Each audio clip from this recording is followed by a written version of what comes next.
Exclusive खबर का और सरकारी कंपनियों से जुड़ी हुई एक इंटरेस्टिंग और बड़ी खबर लेकर आ रही है हमारी एग्जीक्यूटिव एडिटर स्वाति खंडेलवाल। स्वाति, बताइए क्या है बड़ी और एक्सक्लूसिव खबर? बिल्कुल, आपने सही कहा, ये बहुत ही बड़ी खबर है और ये गेम चेंजर है इस पूरे सेक्टर के लिए। पीएसयू थीम की जो हम बात लगातार कर रहे हैं, उसके लिए बहुत बड़ी खबर है।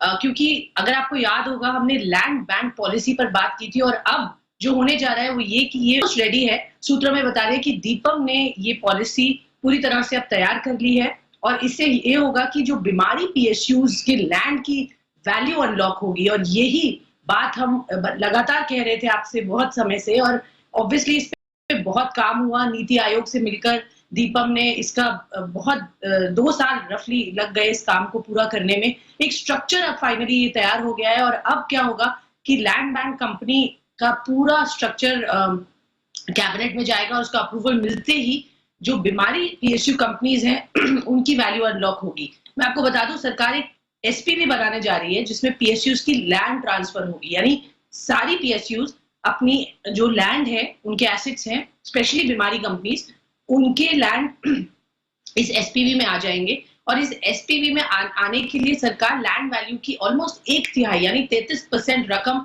अपफ्रंट पीएसयू को देगी। तो ये एक बहुत बड़ी बात है। पीएसयू की जो दिक्कतें हैं स्पेशली कर्ज को लेकर, वो कहीं हद तक यहाँ रिजॉल्व होते हुए दिखेंगी। बड़े लैंड बैंक वाली पीएसयूज का कर्ज यहाँ घटेगा और उससे ऑब्वियसली उनको बहुत राहत भी मिलेगी। विन विन सिचुएशन देख रही है सरकार, कैसे वैल्यू मैक्सिमाइज करे लैंड का और कैसे पीएसयूज की हेल्थ इंप्रूव करे, क्योंकि ये एसेट्स की बहुत अच्छी वैल्यू है। एसपीवी को लैंड ट्रांसफर पर आप जानते हैं अब स्टैंप ड्यूटी से भी एग्जेम्प्ट कर दिया गया है, जो कि एक और बहुत बड़ी दिक्कत थी, जो पिछले सेशन में, पार्लियामेंट सेशन में यहाँ पर मंजूरी सरकार ले आए हैं कि वो एग्जेम्प्ट होंगे स्टैंप ड्यूटी जो चार्जेस होते हैं वो पे करने के लिए। तो आप समझिए ये अभी स्टार्ट ऑफ द इसके जो आप देखेंगे रिजल्ट्स छोटे छोटे ये ट्रांचेस में होंगे। कुछ कंपनीज यहाँ पर फोकस में होंगी, स्पेशली जो बीमारी पीएसयू कंपनीज हैं, जो लॉस मेकिंग पीएसयू कंपनीज हैं, उनसे बिगिन होकर फिर वो और कंपनीज पर जाएगी। तो ये गैम्बिट बहुत बड़ा है। पीएसयू एसेट्स जिनके पास अभी तक बहुत लैंड बैंक थी, उनका क्या होगा, कैसे होगा? सरकार फाइनली एक यहाँ पर एक बहुत बड़ा दिक्कत से निकल रही है, जो कि इन्होंने 1-1.5 साल से तैयार 2 साल लगाए उसको तैयार करने में, बट अब ये तैयार हो गया। जल्द ही इसको कैबिनेट की अप्रूवल मिलेगी। स्टोरी में जो क्रक्स क्या है, जो सबसे खास बात है वो समझना जरूरी है। ये स्टोरी जो है वो सिर्फ और सिर्फ बीमार सरकारी कंपनियों के लिए, जो सिक पीएसयूज हैं, जिनको रिवाइव करना है सरकार। और इसमें 3 कंपनियां ही आ रही है जिनका अभी लैंड बैंक पर विचार किया जा रहा है एसेट मोनेटाइजेशन को लेकर। एक है एमटीएनएल, दूसरा एचएमटी और तीसरा स्कूटर्स इंडिया। अब एचएमटी और स्कूटर्स इंडिया रिवाइव नहीं होगी। इनकी जो भी लैंड बैंक है वो एक एसपीवी बनाया जाएगा, उसमें बेचा जाएगा और उससे जो उसमें डाला जाएगा, उसमें से जो पैसा आएगा वो इनके जो डेटर्स क्रेडिटर्स हैं, जिनको इनको पैसा चुकाना है, उनको 50-60% में सेटल किया जाएगा और उनको पैसा दे दिया जाएगा और कंपनी वाइंड अप हो जाएगी। ये कंपनियां रिवाइव नहीं होने वाली है। इसमें तीनों में एक ही कंपनी है जो रिवाइव होने वाली है, जहां पर आपको फोकस करना चाहिए, वो है एमटीएनएल। और उसकी वजह क्या है मैं बताता हूं।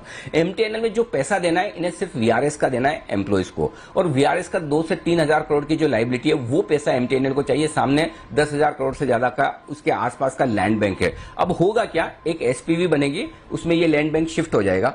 ठीक है, जो भी लैंड बैंक की वैल्यू है, फेयर वैल्यू, उसका 33% अपफ्रंट मिल जाएगा एमटीएनएल को। क्या आपके पास आ गया, समझिए 3,000 करोड़ आ गया। अब इस 3,000 करोड़ से आप अपना लाइबिलिटी चुका दीजिए, वीआरएस की, एम्प्लॉइज की कॉस्ट कम कर लीजिए, खत्म। उसके बाद आपका 5G रोल आउट में ऑलरेडी प्लान है। तो एक तरफ आपकी बैलेंस शीट ठीक हो गई, वीआरएस का पैसा दे दिया और 5G रोल आउट। तो आईटीआई की तरह ही एमटीएनएल को सरकार रिवाइव करना चाहती है। ये बड़ा डेवलपमेंट है। तो इसमें 2 कंपनियां जो लॉस मेकिंग है, जिनमें कुछ भी नहीं होने वाला, उस पर फोकस ना करें। एचएमटी और स्कूटर, हालांकि उनका भी लैंड बैंक का एसपीवी बनेगा, वो भी जाएगा, लेकिन जो काम की चीज है वो सिर्फ और सिर्फ एमटीएनएल के लिए है। और एमटीएनएल की लैंड बैंक में जबरदस्त वैल्यू है, प्राइम लोकेशन पर है, और सिर्फ एक जगह नहीं है, पूरे देश भर में है। दोनों मेट्रो सिटीज में, दिल्ली मुंबई में। तो वो एक बड़ा पॉजिटिव है। तो मुझे लगता है कि इस लिहाज से एक बड़ा एक्शन यहां पर हो सकता है। कुणाल जी, राकेश जी।